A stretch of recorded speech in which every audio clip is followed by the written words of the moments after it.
What's up, guys? Japanda here, coming at you with another animation throwdown strategy video.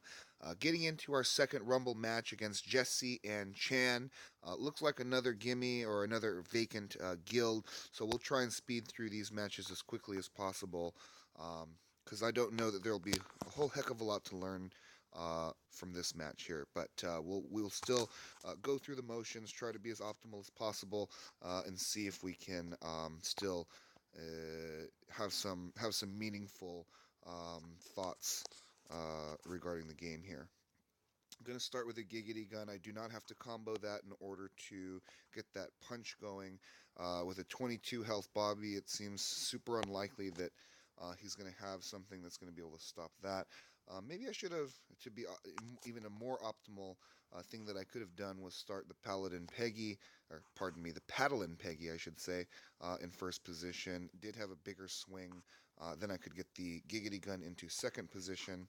Um, Supporting the first slot with that punch. So maybe I'll do it that way next time. So we'll go ahead and do that this round. Since we do have a Peggy and a rifle. Rifle's going to um, take out the first slot card cross. So we're just going to spread out. Uh, Once again, we'll go ahead and spread out. And I find it to be a waste um, to combo a card if you are going to be able to clear that card, your opponent's card across.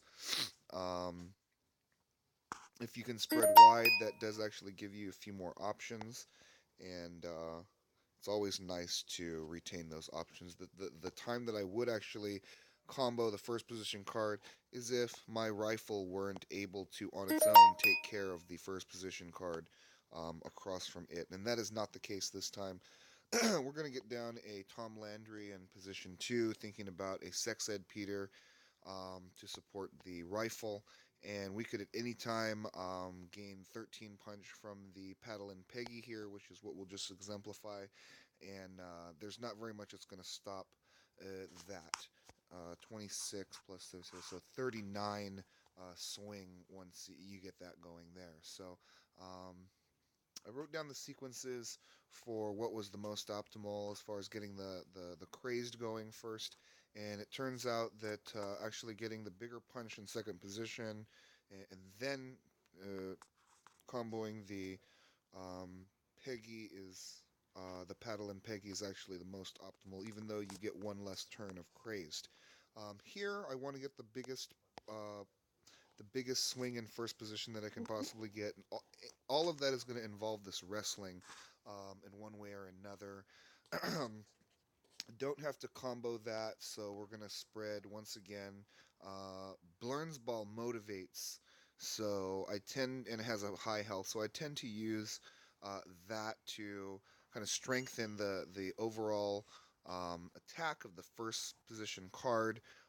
So that you don't know what's coming, right? You don't know what he's going to drop. Who knows? Maybe it's something that we cannot handle.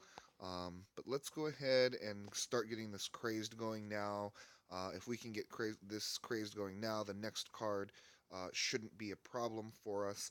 Should we need to have an extra punch, of course, we had the one-eyed bean machine combination in tow, and we could have added an extra 11 punch to our swing there. So, trying to keep our options open, at least trying to think about what I would do if the opponent were a bit stronger. So at least should that, when that does happen, I mean, it's only a matter of time before that's going to definitely occur later on in our Rumble matches. So you might as well go through the motions, think about that kind of stuff now. Um, have a couple of options here. We could start getting this Clobberella going real early. We could get the um, perfectly symmetrical Violence, which has a heal and a punch, but only swings for 16. Um, I think the best option is to go for the Blurns Ball first. Not that it's going to matter because he's going to put down a Hank, which is going to be no problem. But we could have gone One-Eyed Bean Machine if we needed 19 swing in first position. We do not need 19 swing, so we're going to spread. Um, Roger's Closet motivates, so that's what we're going to go with here. Um, just get down the highest health here. That's also something to keep in mind is the main determinant for your rumble score in your matches is actually your effective health on your board, um, and less so how much damage you've taken to your hero. So, something to think about. Don't know what the most optimal setup is as far as